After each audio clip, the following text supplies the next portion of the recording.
All right. I think I'm live. I am live. Boy, I haven't been live for a while now. Ooh, hello everyone. Hello everybody in the chat. Let me see how the chat is. Where does he send the newsletters? Oh my God. Marco's here. What's going on, Marco? Excellent. Excellent. I haven't seen you in a long time. What's going on? How's everybody doing? You guys are all here making it happen. This is great. This is great.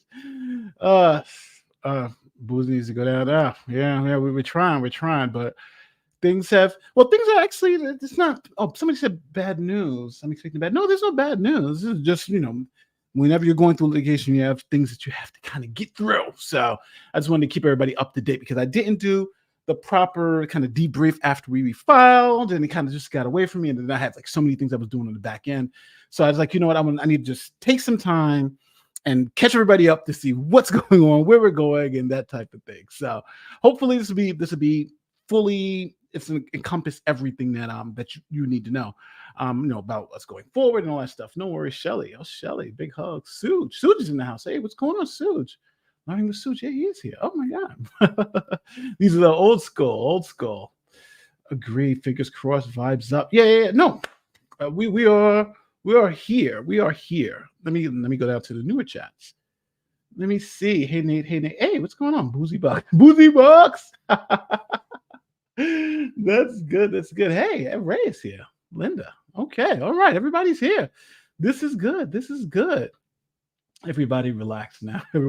Everyone's relaxed now. This is good. Hey, it's there's nothing crazy. Oh, thank you. All love from the UK. Oh, what's up, Richard? How you doing? All right. The whole people here. Hey, Lady Britt, what's going on?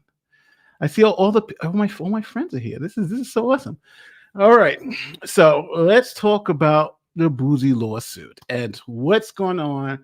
The good stuff that's happened, the bad stuff that's happened. Let's just get it all out there so we can all be on the same page.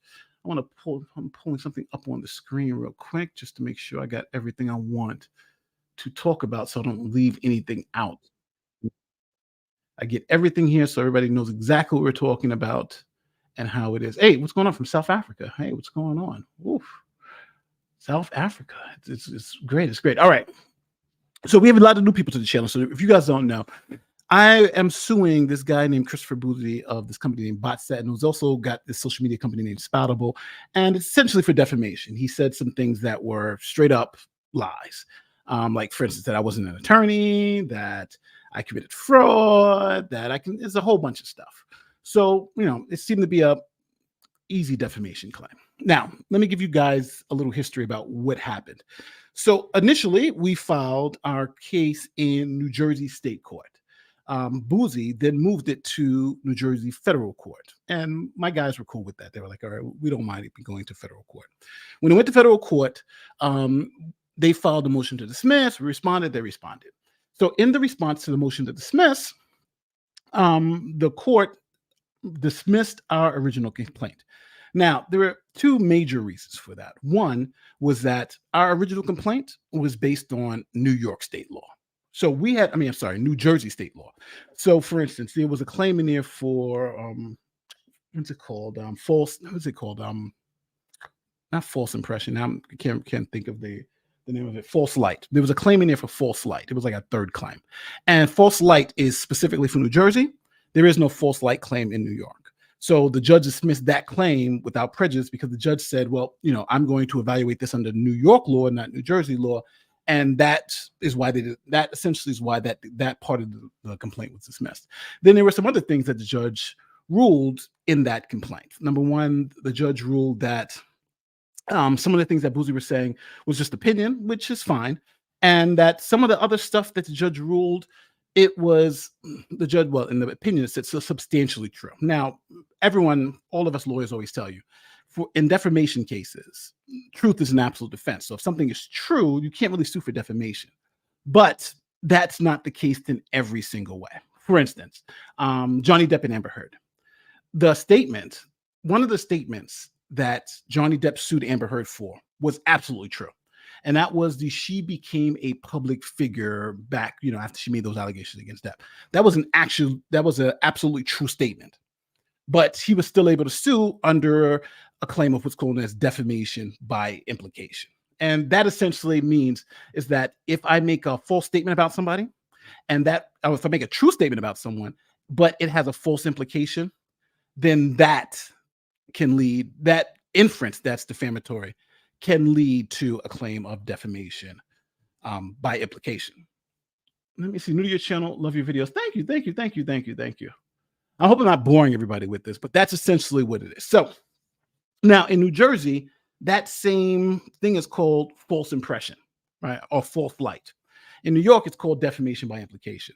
So we had to now refile our complaint, structuring it for New York law under this same position. Oh, what's my position on public? They got to get it together. I don't know what's up with them. They got to get it together. If they're, I don't know what's up with the public speak, but they got to get it together. So, hey, Samos is here. What's going on? So, just so we're clear. So, the first part is that, okay, this was under New Jersey law. Now we had to do it under New York law. So, that's what the new complaint was. It said, okay, we're going to take all this stuff that was written under New Jersey law and then rewrite it under New York law. And then we're just going to make it more specific. Now, the judge said some things in that original complaint that we obviously didn't agree with, right?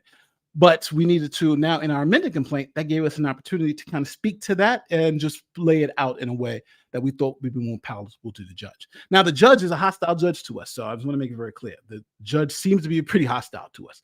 So we're like, all right, let's let's take this for what it is.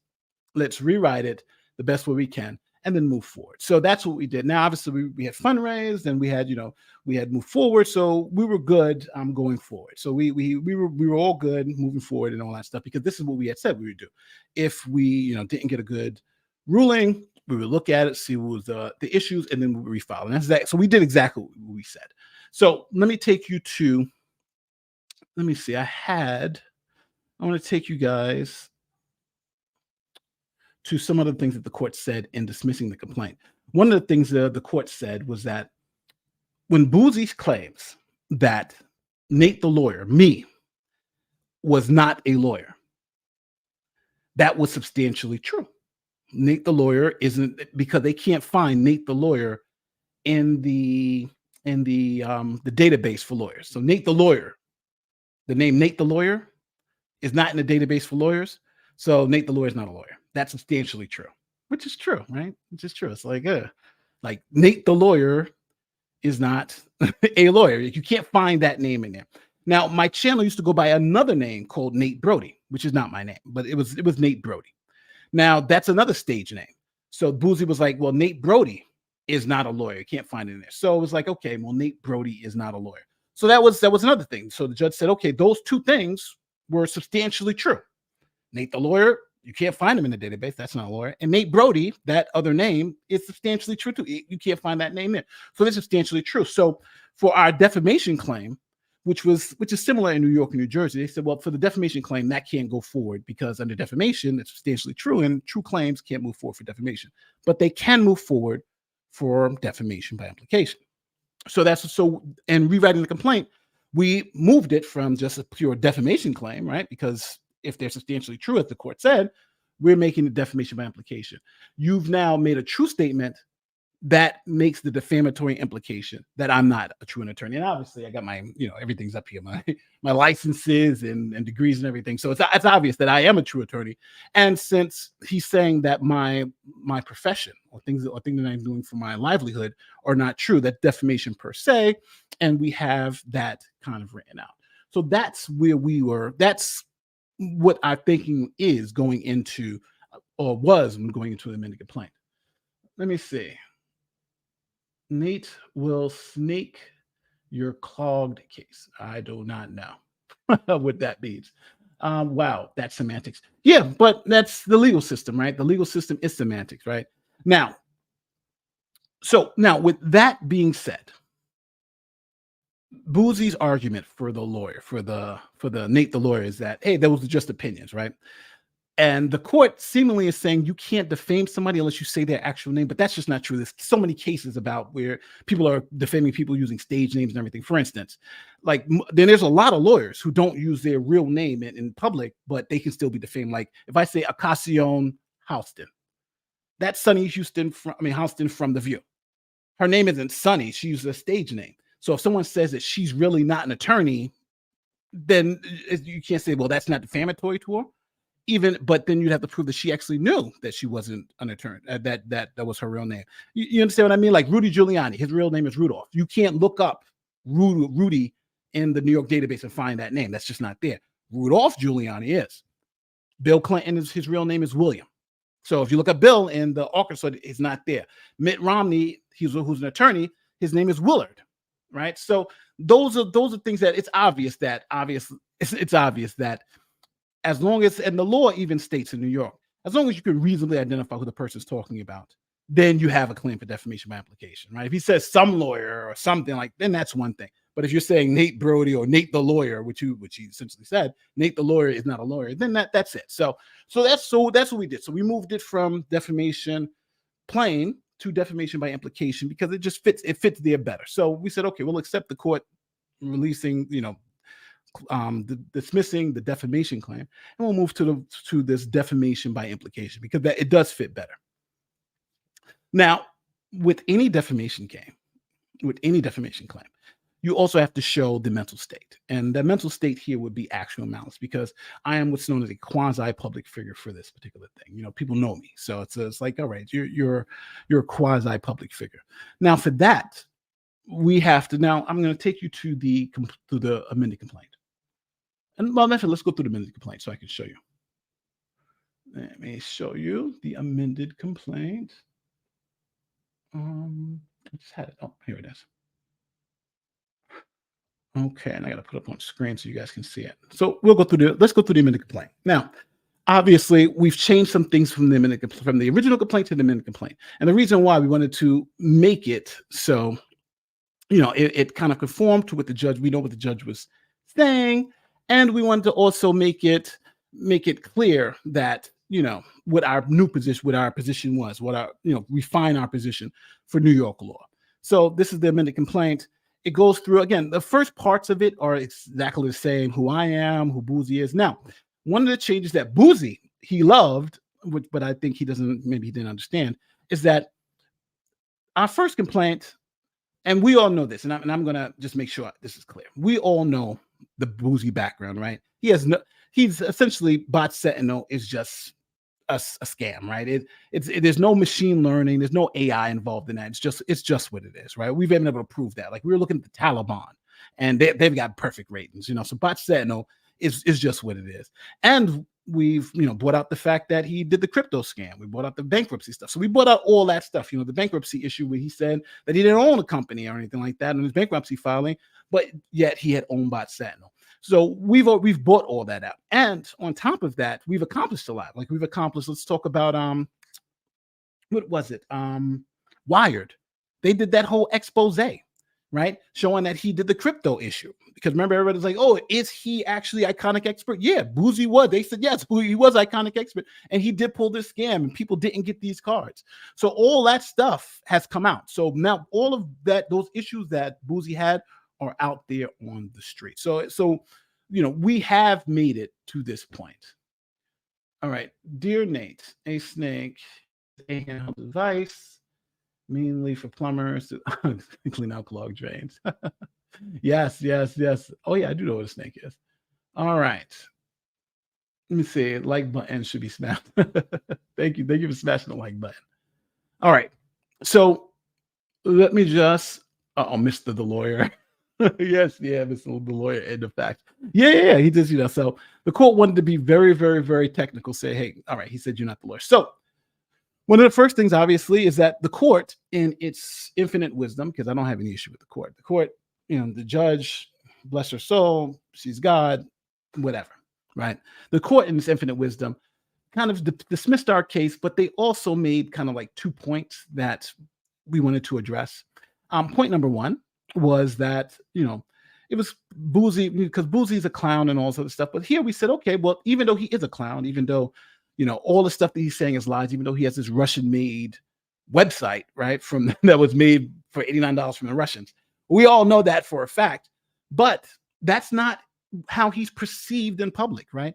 he's perceived by all these news outlets as this expert, as all these. So we said, okay, let's talk about what he's perceived at, not what he really is. Because our first complaint was like, this is who he really is.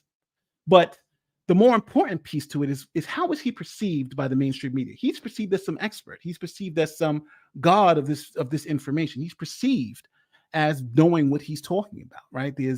And so that's what we wanted to put forward. And the second part too, we wanted to also address what's simple, and that is the fact that Twitter is someplace where people can be defamed. Johnny Depp was defamed on Twitter.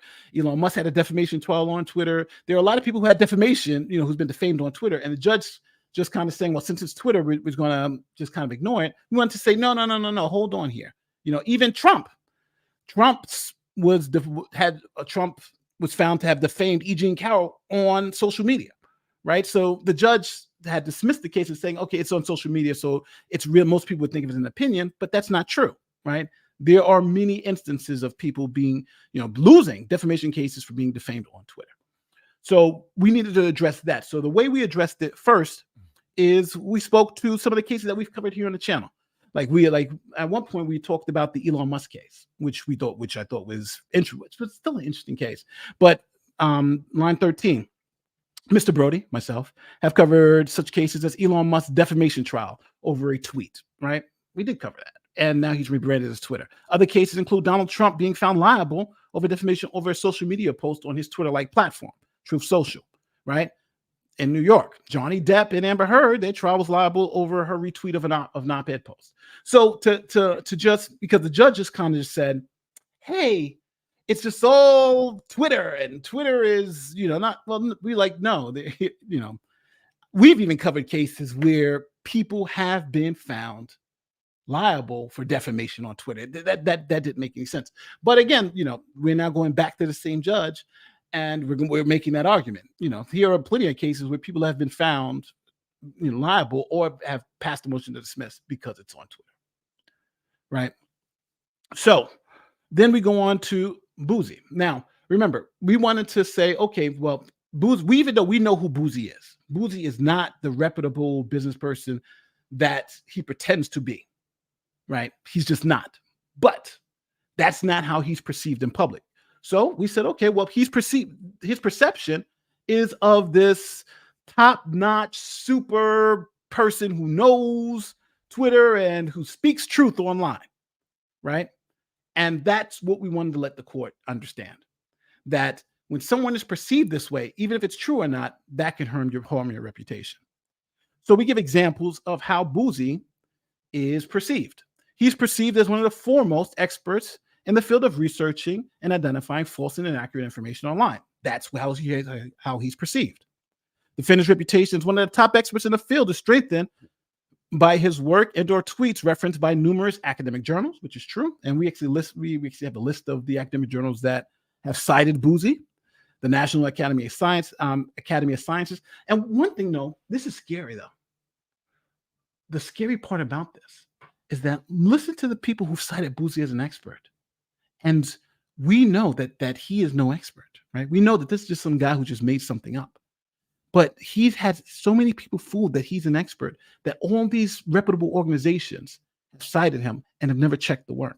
They just because, which is, I think, the scariest part about this whole thing.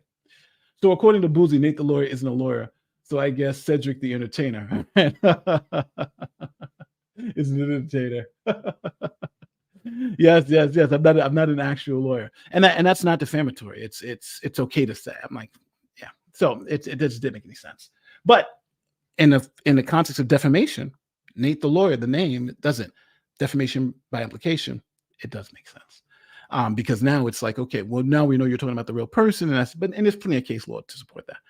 But so we talked about the National Academy of Sciences, the National Institute of Health, Fauci, no matter how much what we think about that, the National Library of Medicine, American Sociology, like all these top-notch places have said this guy's an expert. That's scary. That is scary. You know what this reminds me of? Remember, what's her name from Elizabeth Holmes? Elizabeth Holmes. Please do a summary to catch some of us up. Okay, cool. I'll do a quick summary. But Elizabeth Holmes, where Elizabeth Holmes, everybody thought she was an expert. She was running out there, everybody's expert, and then everybody found out it was all Fugazi. That's the same thing that essentially is going on here. Everybody thinks this person is an expert, but now it's Fugazi. All right, so just to catch everybody up, we're going over the amended complaint. First, I went over the reasons why the judge dismissed the original complaint. The simple reason is twofold. Number one, it was New York law versus New Jersey law. We filed a complaint under New Jersey law. The judge said, well, New York law applied, so we refiled the complaint under New Jersey law. Some of the claims were dismissed under defamation because they were substantially true. One of those, for instance, one of the claims were Nate the lawyer was not a lawyer. So they were like, well, that claim is true. You can't find Nate the lawyer in the database. But when you're talking about defamation by implication, then you can have a true statement that has a defamatory implication, which is Nate the lawyer is not a lawyer. That's a true statement, but it implies that I am not a true lawyer, which I am. So that's how we're doing it. And since most attorneys don't use their real name, for instance, we use like Sunny Hostin, who on The View, who does her real name is a Cassiones Hostin or something like that. But if you said Sunny is not an actual attorney, she never graduated law school, she doesn't have a license and all that stuff, you would still be defaming her, even though the statement would be true, because you'd be implying that she's not an attorney. So New York has a cause of action called defamation by implication, which you'll see later in this presentation, where that's what we're going after. So just letting everybody know, that's just a quick recap. So remember, don't look up Nate. My name isn't Nate the lawyer. Don't go looking up the lawyer, because Bouzy did that. And now he's like, oh, I can't find the lawyer in the database. Like, what the hell? So that's essentially, and the court's like, well, so now we're talking about now is that we are explaining to the court how Bouzy's reputation, or how Bouzy's perceived as an expert, even though we know that he's not an expert. We know that he did the iconic expert scam with the cards. We know that he had the bankruptcy issue where he said he didn't own Botset and no file for bankruptcy, and it just wasn't there on the forms. Like, we know all of this thing too. So, and we know that none of these people checked Bouzy's work. For instance, when we looked at, Bot Sentinel, and we looked at KKK accounts, we looked at some of the worst accounts on Twitter, they all came up great. Matter of fact, we looked up all the bot list because the funny thing is Bot Sentinel was supposed to be able to find bots. So there's a bot list on Wikipedia, and it tells you all the well-known Twitter bots. It like identified like one of like the 30 bots there, and that's a bot. Everything else was identified as good. So we know Bot Sentinel is just what it is. But the scary part about this is all these reputable organizations say it's not. And all these research organizations say it's not. So we had to explain to the court, well, even though we know for a fact he's not who he says he is, just like Elizabeth Holmes, these people have made it seem like he does, and his reputation is there. So that's where we're going with this. So in total, like in 24 in total, the defendant has been cited in multiple academic journals, both nationally and internationally. It's perceived expert. We even talk about how he's perceived, how all the news organizations, the LA Times, ABC, CBS, NBC, and many more, all cite him as an expert, right? Again, if you go back, Elizabeth Holmes, she was cited as an expert. What was the guy? The guy, what was the guy with the big Ponzi scheme? He was cited as like this great financial wizard, and he was just taking the money and putting it into a checking account. I forgot the name of it. But anyway, the media is fooled all the time. So, and Bouzy is just one of many who've just continued to fool him. So he's fooled them. So he's really good at trolling in banana ears. Fake it till you make it. Yeah. He's been very good at that. He's very like, nobody can take the man's hustle. He's hustled them, and I think part of the whole thing about being a Black entrepreneur and that type of thing, I think he's hustled them into believing that he is an expert, and no one's just done and the only people who have done the background information was Wired, and as you can see, Wired did that expose. So because they knew, they were like, all right, something's here. So we also made it very clear that Bouzy's tweets are distinct from the average Twitter user because the defendant's career and reputation is that of an expert in detecting and combating false and misleading information on Twitter. He has a respected reputation, and expertise in recognizing deceptive content on the platform. Now, that's how he's perceived. That is how he's perceived. And, for whatever it's worth, that's just what it is. Now, so we went on, and again, this is now more background into how we kind of got to where we're at about, him saying this, and Amber Heard, because don't forget he was working for Amber Heard and he's kind of doing that fighting in the background for Amber Heard. So then we go to this self-help. Now, this I got to say, a lot of members of the community. So one of the things that the judge said in the previous case was that, hey, well, you could just tweet yourself, right? That that you could just tweet yourself that you are a lawyer, and that's self-help. But then we said, well, hold on. Well, we mentioned that, hey, Bouzy blocked us, so we can't self-help, right? Because if he blocks you, then everybody who he's tweeting to can't even watch it. And the way Twitter works, we also mentioned here, is that he knows that by blocking me but not only did he block me, remember, Bouzy blocked everybody who follows me. So what that meant is that if he blocks us all, then we can't self-help. We can't tell people that this was false information. That's just the way it goes. So the self-help the court is saying that we could do to remedy this is not available to us. And the fact that Bouzy has all these followers and we don't, and I only have like 70,000, it makes it even worse. So that was one of the issues, because one of the issues the court really wanted to point it to was this ability to remedy the defamation. But by blocking us and then continue to do it, then it just that doesn't work. We can't remedy. So we explain that to the court. And again, with this, you have to kind of explain it to the court. Just explain it. Now, here is the part where he's saying that I'm not an attorney, that he can't find me in the databases. Here's my picture here. So he's talking about me. We know, because don't forget now, the law in defamation by implication is that it has to be reasonable that people can know who he's talking about, right? People have to be able to know he's talking about Nate the lawyer, or he's talking about Nathaniel. So that's who he's talking about. So if we can prove that, we have to prove that a reasonable person will read these tweets and know, or we have to show that a reasonable person can read these tweets and know that he's talking about me. So, and that's what we did here. That's what we attempted to do. Again, I don't know how the court's going to look at it, because the court, we do have a hostile court. So this is where we kind of try to portray it. So I'm sure there's a reasonable explanation on why we can't find him in the database where he claims to practice law. He might want to retain a real lawyer. So defendant, again, who is regarded as a top expert in researching and detecting online falsehoods, stated Mr. Brody might not be a legit lawyer because he could not find Mr. Brody's credentials despite his superior expertise in the field, and defendant's reputation as an authoritative source provided the implication with apparent authoritative weight. So Bouzy is an authority. He's an authority by all these people, the press, the media, all these people say he's an expert, and he's saying Nate is not an attorney. Would people take that serious? Would people think that to be true? Of course. YouTube should really verify certain professional licenses before allowing them to claim that they're doctors or lawyers. I can't tell if this guy's a legit lawyer or a social media lawyer. Where does he advertise his services?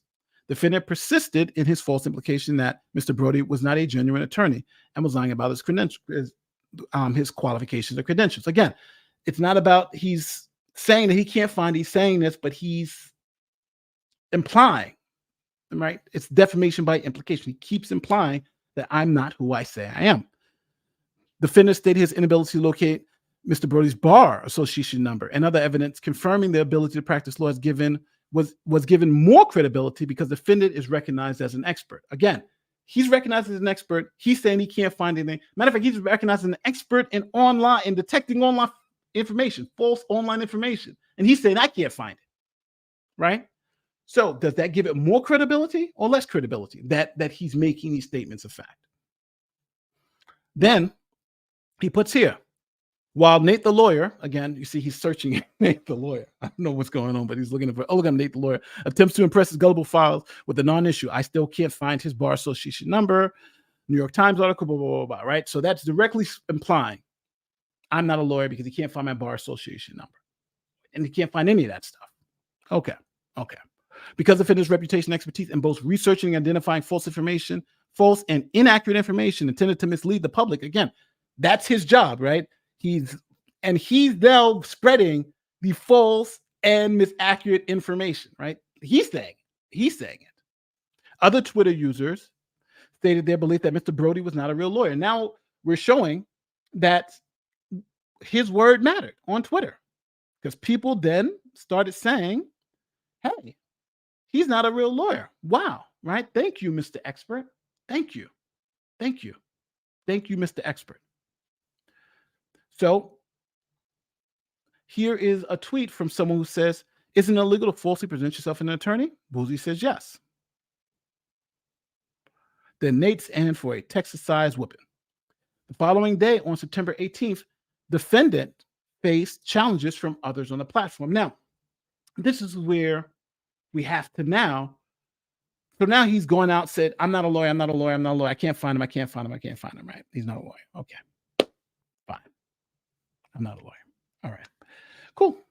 No problem. But then on the back end, the next day, people are like, well, hold on. You are this expert in the field, right? You are this expert in the field. You're supposed to be able, you're been cited by all these academic sources. You're held in all these mainstream media, publications as a lawyer. So why couldn't you find this guy's name if that's true, right? If you are an expert. So people started challenging Bouzy's claims. So on the following day, September 18th, defendant faced challenges from users on the platform. This was due to the easy accessibility of Mr. Bouzy's real name and credentials, right? My name and credentials were easy to find. They weren't really even being hidden and should have been easily discoverable for the defendant, given his reputation as one of the top experts in the field. So we put like, hey, here, you all do realize the lawyer's information is public knowledge. Nobody docs anything. Bouzy just sucks at research, which is obvious given his articles. High schoolers doing research do better research. So people are hitting. I'm like, yo, obviously Nate's name is out there. I literally tweeted the New York Times article where I had defended a client against an assault case, and it was crazy stuff because it happened to be involved in this larger case with a DA. It was a crazy case, but so all that's out there. So people were like, oh,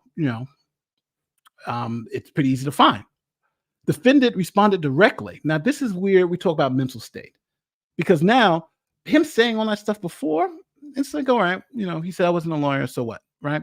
But if he now tells us that he knew what my real name was and I was a lawyer, but said that stuff anyway, now we got a different issue. Now we have malice.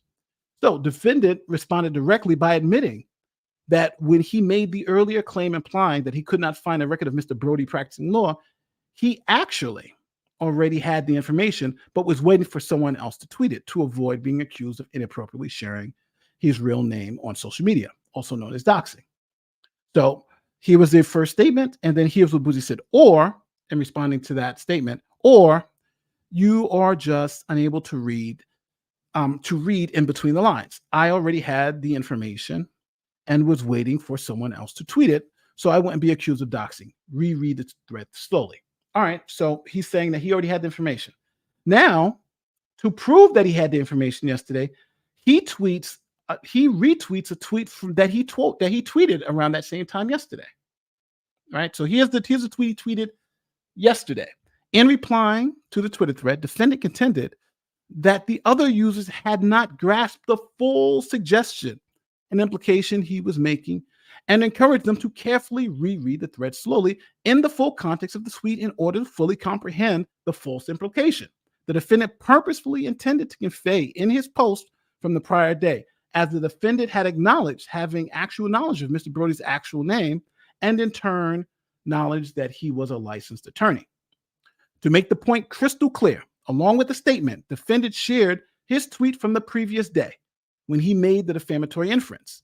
Defendant specifically highlighted the fact that he already knew Mr. Bouzy's name at that time, and was giving hints to the public that he was not using his real name, but an online alias, as most people do. Like most people in here are using online aliases, right? Right. So most people in here are using online aliases, and that's essentially what's going on with Bouzy. I'm using an online alias. Nate the lawyer is an online alias.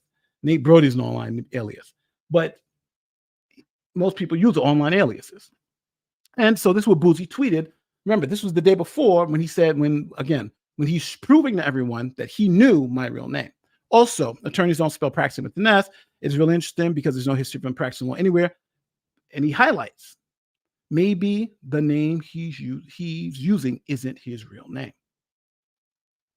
Now, could a reasonable person think that Bouzy knew my real name back then because he's saying it? So he's conceding it, essentially.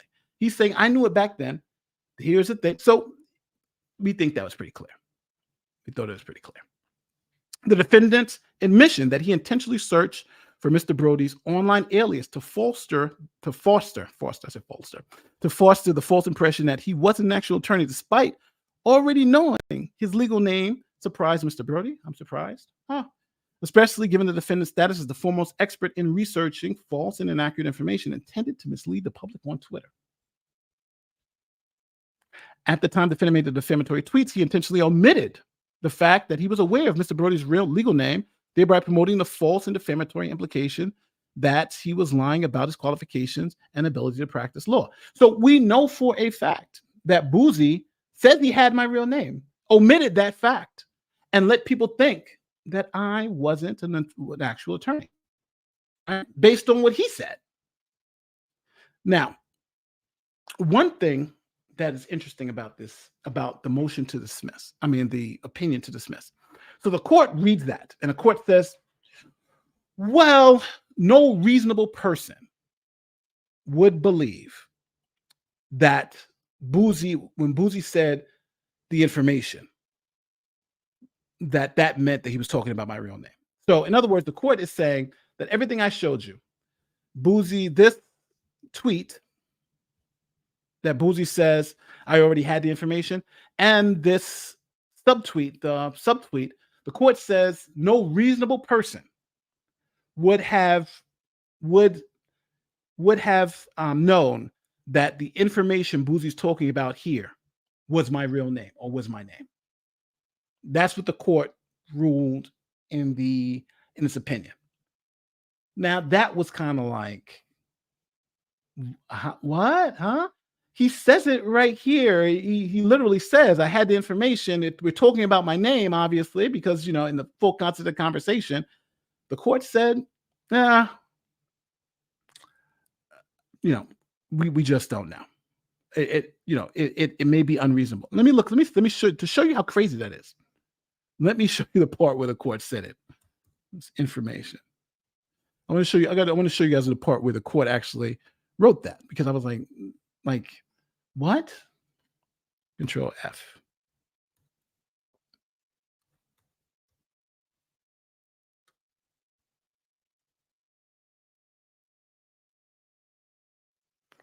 So this is what the court wrote, and I just think it's a fascinating part to the story. Let me share this one.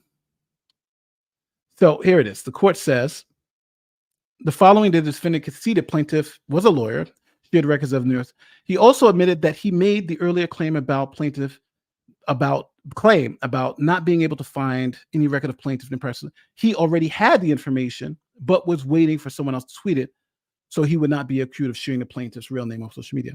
And the tweet, defendant insisted that he was never prosecuted. The defendant later admitted that was also not true. So the court's saying he's saying all this stuff that's not true. Let me go back here, because I don't think that's the right spot. Let me go back. Oop.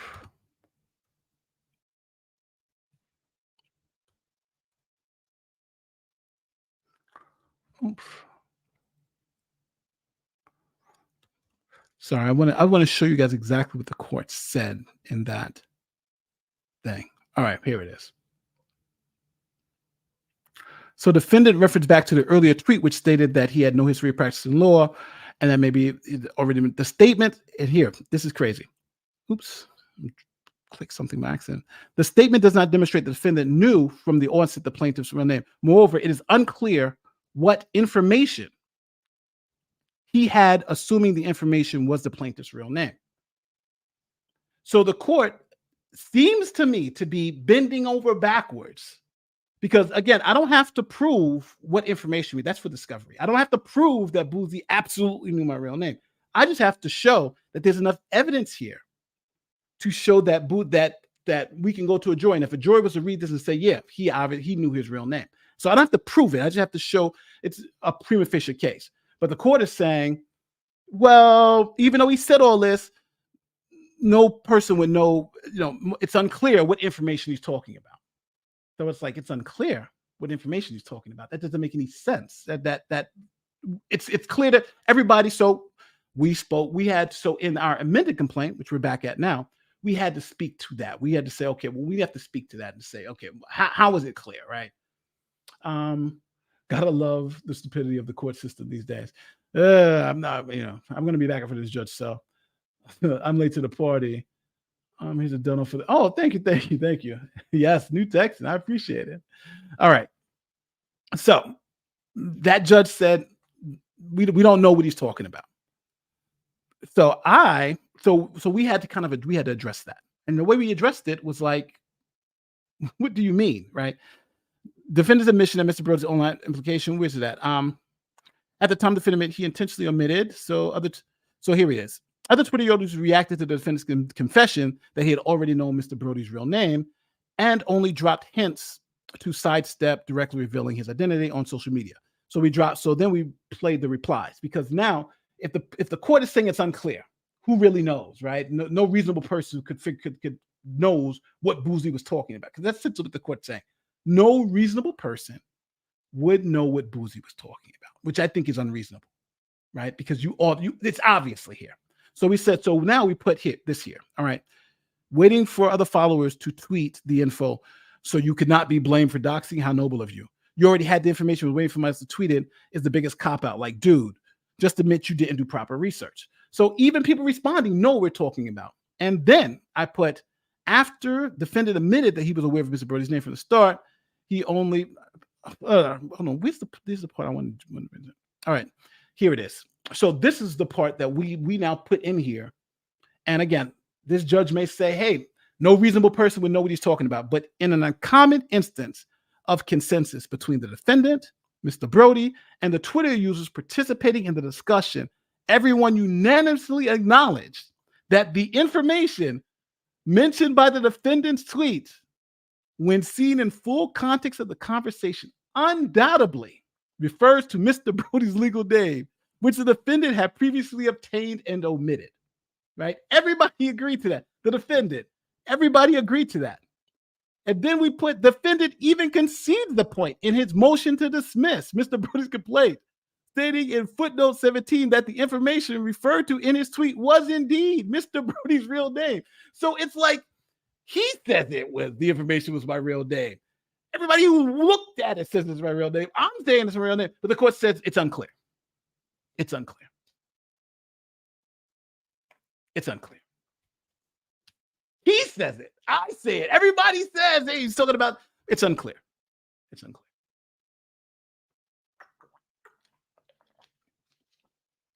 This is what we have to go through, people. This is what we have to go through. So it's unclear.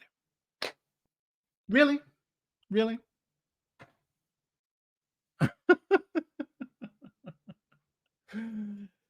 The judge said it's unclear. Bouzy admitted it. That's what we had to go through. So obviously that was part of the dismiss. So the judge said it's unclear, even though everybody admits he was talking about my real name. So we spoke to that in our amended complaint. This confirmed the defendant already knew Mr. Brody's real name and intentionally searched the court's database using his online alias in order to knowingly and purposefully deceive his audience. This deliberate omission aimed to falsely imply that Mr. Brody wasn't a licensed attorney, furthering the defamatory narrative. So I'll put, and again, I'll ask you guys to be truthful. Do you think because again, the court says it's unclear what Bouzy was talking about when he said the information. So the poll is just essentially going to be clear. It's just going to be, is it unclear or not, right? So here, you know, is it unclear or not? Is it unclear what Bouzy was talking about? I don't know. Roxy says it was pretty clear to me, huh? I, but it just at this point though, if he admits it, because don't forget, this is about mental state. This is about mental state. And when you talk about somebody's mental state, you can never really know what their mental state is. But if he says, I was talking about his name, then what more would I have to show that he knew my real name at the beginning, but what more would I have to show? I would have to, I just don't know. I don't know what else you could show. So the court can go and say, um, the court can go and say like, hey, it's still not clear to me, but and the court's opinion is the only one that matters. The court's opinion is the only one that matters. But it just is what it is. So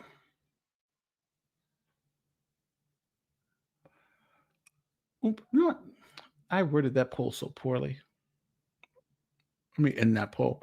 Is it unclear or not? That's too many double negatives. But 83% said no, it's not. I'm assuming everybody said no, it's not not unclear, which is my stupidity for putting all those double negatives in the poll. But 83%, but I think most people got it. So just to be clear, now we've put it out there that everybody has admitted that he was talking about my real name. He knew it before and said it anyway. Who knows? Right. What else could we do? So then we go on and talk about how he blocked us, how we couldn't do any self-help. He went on to say, I'm not a prosecutor, but defendant, he said defendant said he already had the information.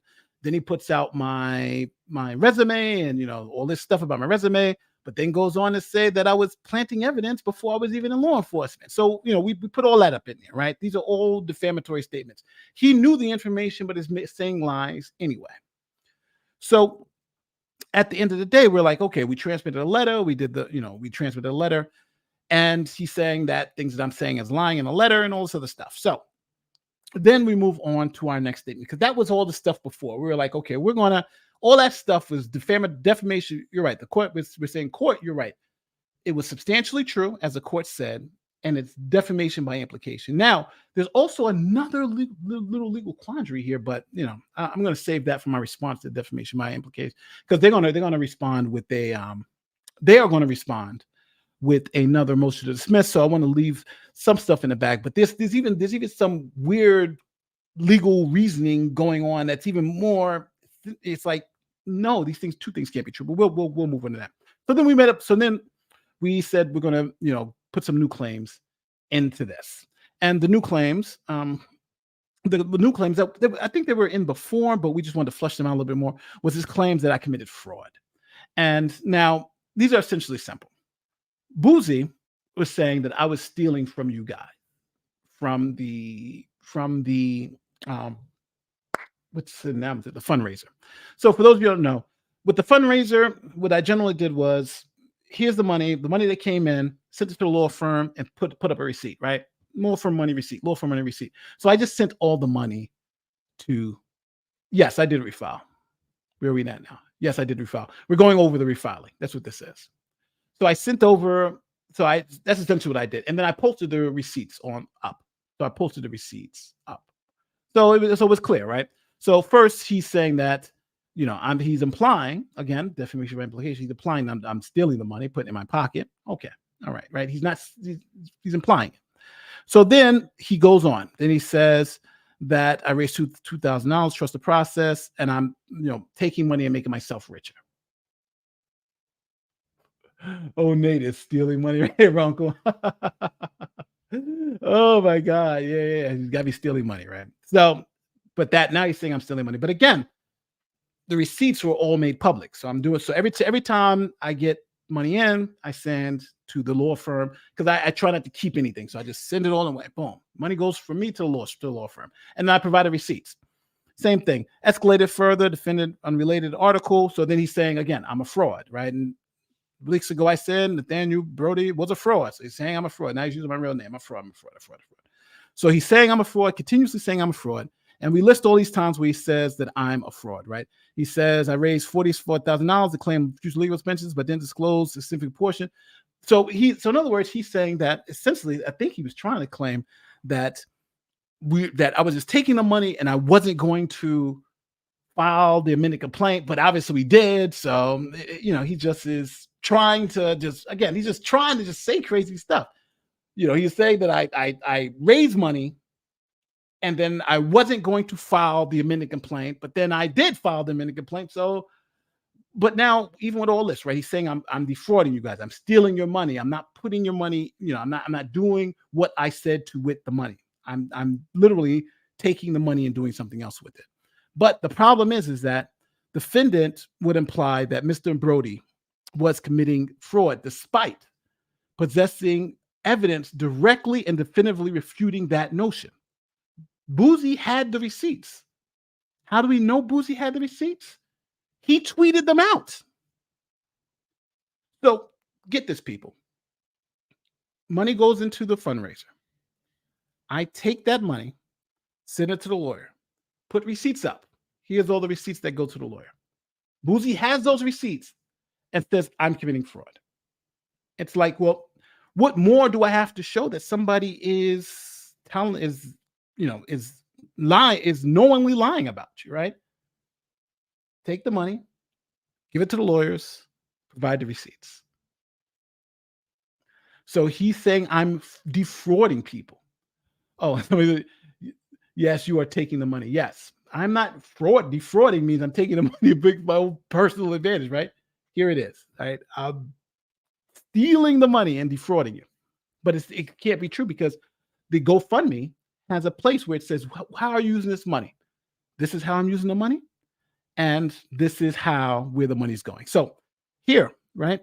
Paradoxically, let me put this. Defendant not only knew of the source of, let me read this one.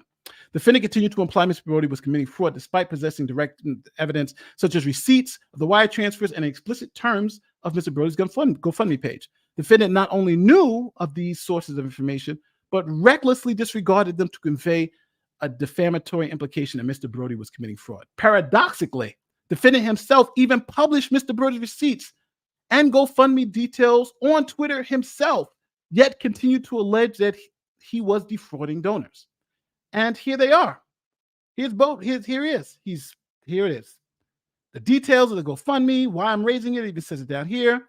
Here is him tweeting out the receipts, and still saying I'm committing fraud. His donor, his complaint appeal discovery, it's not true, right? He raised to amend his complaint. We're talking about the amended complaint. We amended the complaint. It's not true. I'm lying. I'm defrauding, right? This is the fraud. Not true. He must disclose how much is left. I'm lying. I'm not going to amend the complaint. I'm going to steal the money. What are they talking about? And then he puts the receipts that clearly show I'm sending the money to the law firm. How's the judge going to judgment? Now, again, the judge can look at that and say, hey, he really didn't know, right? Even though he has the receipt. This judge has said some wild stuff. Just remember, we just went over some wild stuff the judge has already said. The judge is saying some wild stuff. They can go even farther here. I just don't know, right? I just don't know. So the defendant persisted in alleging that Mr. Brody was misappropriating donor funds and committing fraud, as evidenced by his tweets, despite being fully aware of the GoFundMe campaign details, which said, I'm giving all the money to the lawyers and anything left over. So even with that, he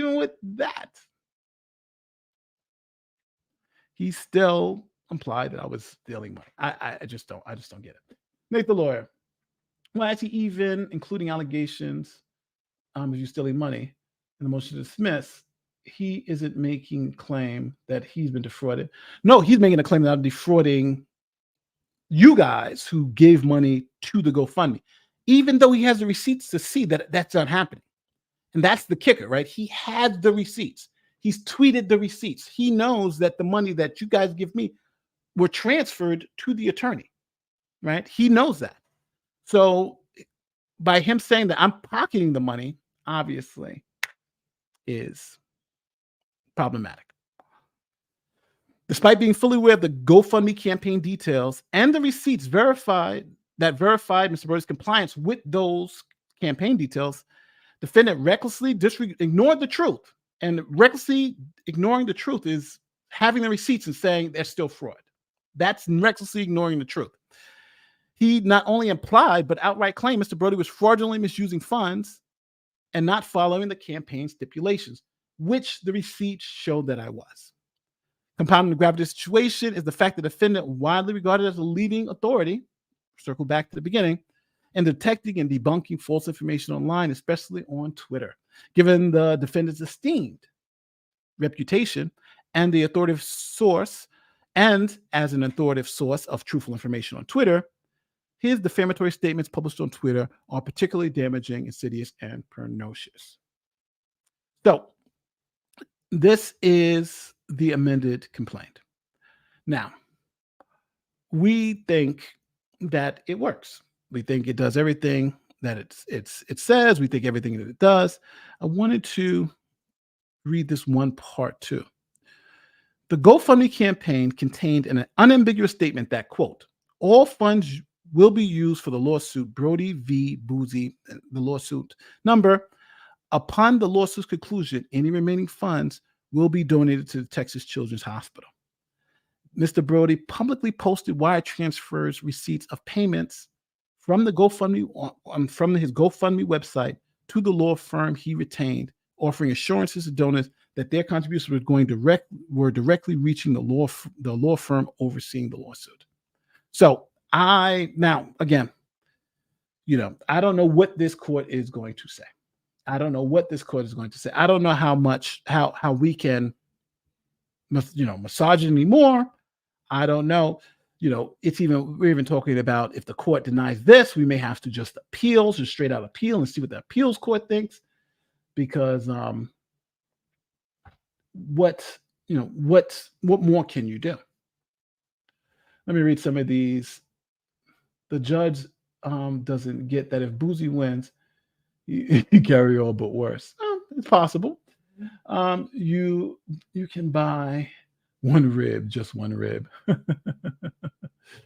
Well, Nate, when you start doing streams from your new car, let me ask what you're doing. Oh yeah, true, right? from all the money that he's saying I have. Nate just stole my money. Oops. No, I gave it to him. But again, thank you for $10, Veronica. See, the problem is that it's not, I don't think it's, at this point, I don't think it's the strength of what we're talking about. I honestly think it's just a judge who just doesn't want to deal with this. I don't think this judge wants to deal with this. I think the judge sees it and says, this is just a Twitter beef, and let me see which way I can get rid of it. And I think the part that really illustrates that for me personally is the part about this whole information, is that Bouzy, the information that Bouzy was talking about, who would know what that is? After he and his motion papers admitted what it was, after everybody, just read the conversation, you could tell exactly what he's talking about. So, I just don't know. But this is just what it is. Unfortunately, the court system sometimes gets it wrong, and there's nothing you can do about it except try to bring it up the chain. I'm a bit slow. What was the money donated to Nate got to do with his opposition? Bouzy, like your own court fees. No, but that's what he's saying on Twitter. So I just want to make sure. So I want to make sure everybody's clear about what we're going to. So let's get to the end of this. So first cause of action is defamation, per se by implication. Now, that essentially is saying that defendant statements read in the context of the entire online conversation, because I wanted to make sure we're clear. The entire as a whole may reasonably be read to impart the false suggestion, impression, implication that Mr. Bouzy is unlicensed as an attorney, practices law without a license, has a criminal record, and has perpetrated fraud. So I'm saying he's been implying all of that clearly. The false implications made by the defendant concerning Mr. Bouzy were published, communicated, and transmitted to third parties, because you got to show that they were transmitted to other people. The defendant's statement at issue, even if they are substantially true, which the court said they were substantially true. The court said substantially true. The Nate Bouzy is not in that database. Nate, the lawyer, is not in that database. That's substantially true. Okay. Well, defendant's statements at issue, even if substantially true, when taken as a whole, can reasonably be read to infer the defamatory inference that Mr. Bouzy is not an unlicensed, is not an attorney, practices law without a license, has a criminal record, and has perpetrated fraud. You can have true statements that imply defamatory implications. And again, I'd like to point people back to Amber Heard's statement. I became a public figure representing domestic abuse. The court said that even though that statement is true, she did become a public figure, representing domestic violence, but it implied the defamatory inference that Johnny Depp had abused her. That's how he won. He won because it wasn't, and remember, that was one of the big things. They never mentioned his name. Well, they're right. They never mentioned his name, but we all know who you're talking about.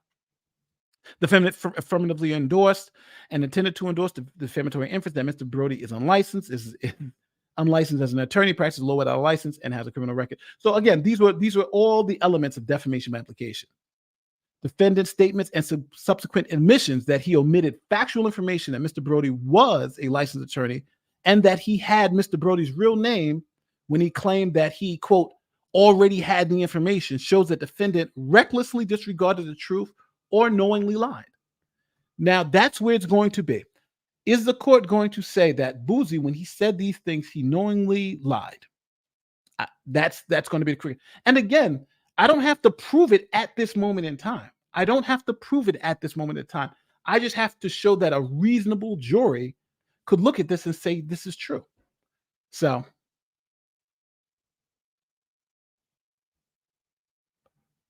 this was it. Thank you for the super sticker, Brandon. Oh, said now there's reaction to zero internal complaints with although his police career shows me how exemplary Nate was as a cop and how egregious his claims were. But that this essentially is the amended complaint.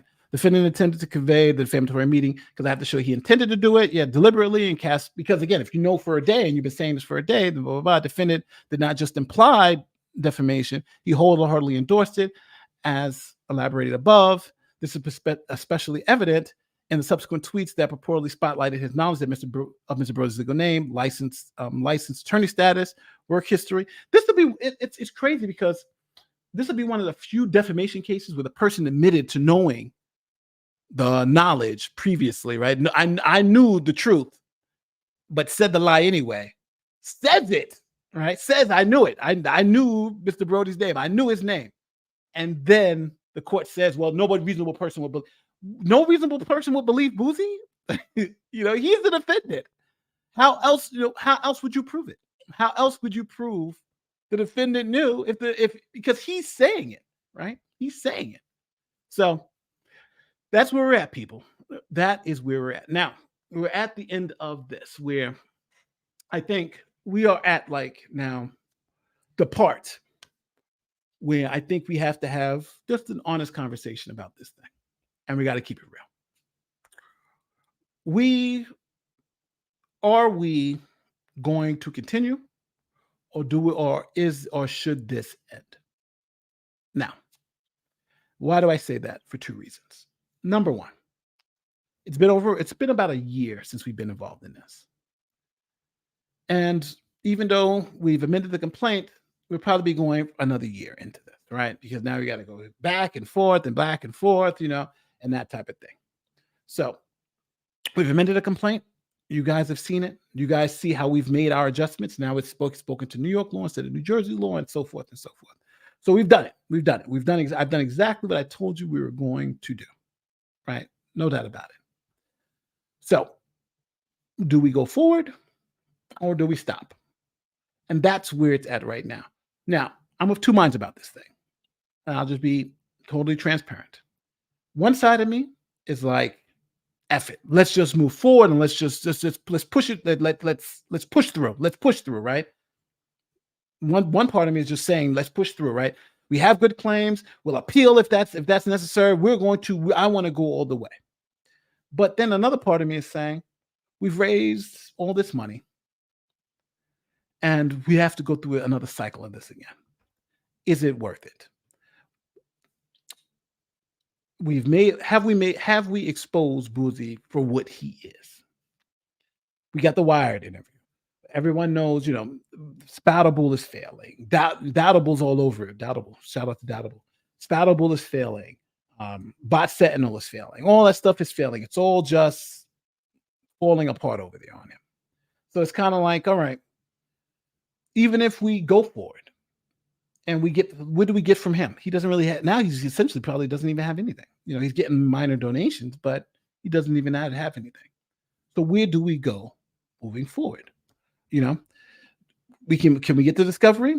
Now, we have good stuff and bad stuff. Good stuff is, I think this complaint is extremely good. I do think this is a good complaint. The second half of me is thinking, it's like, even though we have a good complaint, we're going back in front of a hot judge. If you don't get the judgment, Bouzy will be crowning that you gave up. That's true. That's a good point. But my whole thing is, I like to be responsible for these things. Like I do want to be responsible. And that's one thing I always say is like, to be fair, we've made this. I think we've made our point. But on the second part of it, it's kind of like, we're going, just so everybody understands the uphill battle we got. We're going into a hot judge. Right? We're going to a judge who's already said none of, we don't like, the fact that he said the information, blah, blah, blah. So we're trying to convince the judge that what she said before doesn't really, doesn't make sense, which I think any reasonable person would see like it doesn't make any sense. But we're going back in front of that judge. Is that judge going to read this and say, well, you know what? You're right. Let's move forward. Or is the judge going to say, no, forget about this? I said this before, this is done.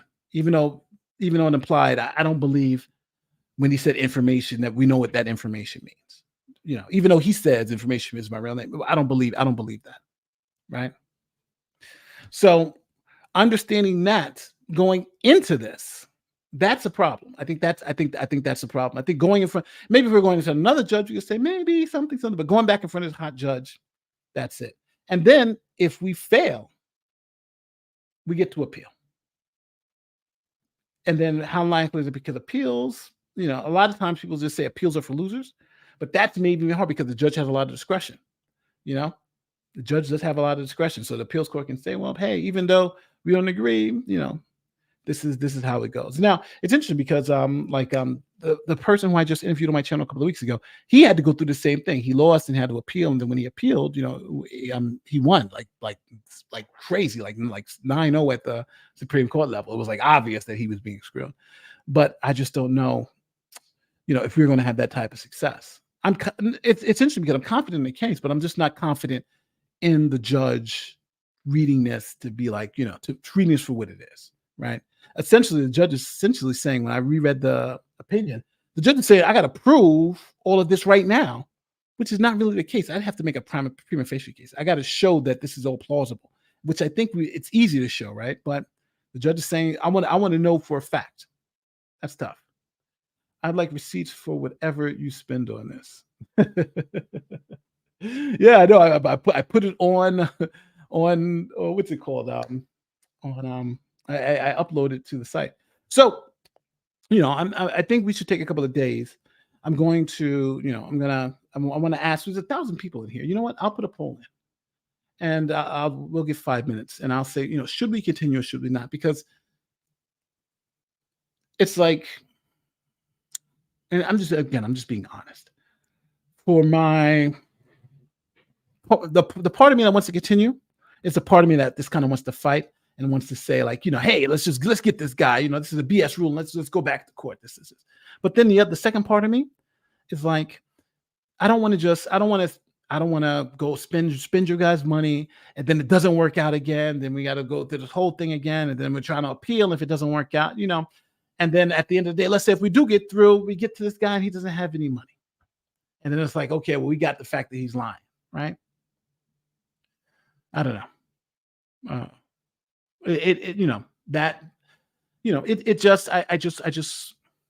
I want to be responsible. So let me start the poll. The poll. Should we continue? And this is a yes or no. Boom. Start poll. Here we go. Now, what continuing also is going to mean is that we're going to have to continue to fundraise. I'm going to have to continue to fundraise, continue to get money in, continue to raise funds to continue to go on. Like, now we're going to have to go through another small motion practice. Now we're going to have to go through, if that doesn't work, then we have to go through appeal. This judge is not being friendly. Just so everybody knows what's going on now. At first, Bouzy asked for an extension. Then they agreed to another extension. Now there's another extension. So I think it's November. So we're going to see what they're going to reply. I think November. Then we'll see how they reply. Then we'll probably reply to that. Then they get the reply back to that. Then we get the judge. So you were talking about maybe March, June next year, but we'll finally figure out if this next piece goes with it. And I'm assuming they're going to say, well, the judge threw this out before. This is simple, blah, blah, blah, blah. But we'll see. We'll see. We'll see. Yeah, November 8th is the deadline. So they have the November 8th to respond. And then we'll do it too. We'll do it too. And let me see. Oh, thank you, Christine. Thank you, Christina. What is the earlier? Was the earlier complaint deficient? No. Bouzy is stretching it out because he knows Nate does. Nate does not have the will to pursue it. I to be fair, I do have the will to pursue it. I just don't want to get obsessed with it, right? Because it's like, and it's like when you go in a battle, you kind of have to look at the ground, right? How is the stage? We're going into a hot judge who essentially is saying that even though Bouzy said he had my name previously, but I don't know what he's talking about. Like, how do you overcome something like that, right? It's obvious. Bouzy said that he had my name previously, and he still said this crap anyway. The conversation, everybody says, yeah, we know it was his name. I'm saying it's his name, and the judge says, well, we're not too sure. Like, how do you overcome something like that, right? How do you overcome something like that? And now we're going back in front of that same judge saying, well, hey, listen, look at all, here's all the evidence that shows it will, is the judge going to say, well, I don't, because essentially the judge is going to have to say, I don't believe Bouzy.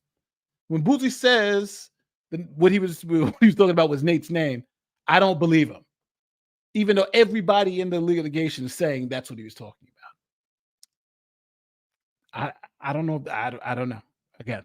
And that's the if we were going into something a little bit less contentious, I think with the judge, then I would be like, hey, I'm all on it. But I think this may not be that. I think this may be a judge who wants to get rid of this case, right? It's on Twitter, right? So nobody essentially first, like, again, look at everybody, how everybody else was going over the case. No one can be defamed on Twitter. Nobody can be defamed on Twitter. Then you throw in, like, so what do we cover cases where people are defamed on Twitter all the time. Then it's gotten to the point where it seems like the judge was trying to just get over and over and over, but until now, it is what it is. So let's see what the poll is. 87% say yes. I'm gonna give it 5 minutes to get everybody just go. Let's just fit. Now, what that means is that I'm gonna have to fundraise again, right? Now the link is in the description to fundraise. So I'm gonna have to fundraise again. I'm gonna have to fundraise and do. Let me see. It takes a maturity to go back on that previous ruling. Unusual judges get entrenched in themselves. Yeah. That's what I'm afraid of. because before the judge just kind of just said, well, I'll show it to you guys again.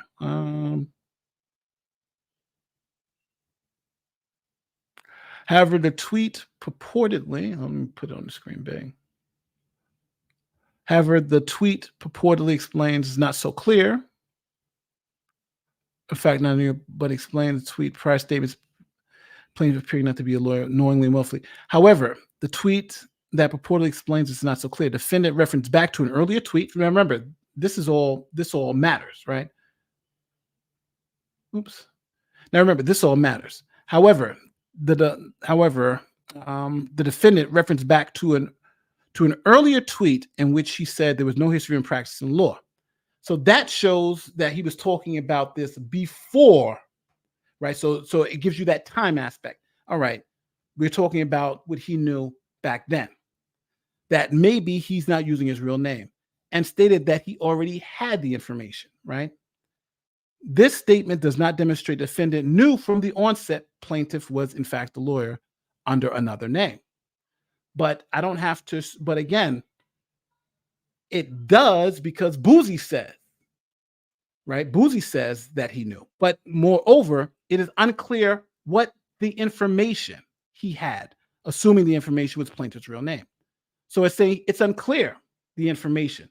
But in Bouzy's motion to dismiss, he writes there, I was talking about Nate's real name.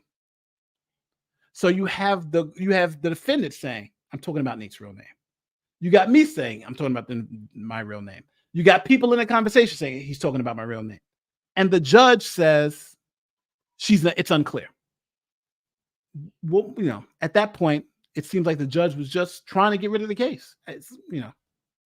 So it seems like we'd have to go back, see what the judge says about this. If the judge then we'd have to appeal, saying, what can we do, right?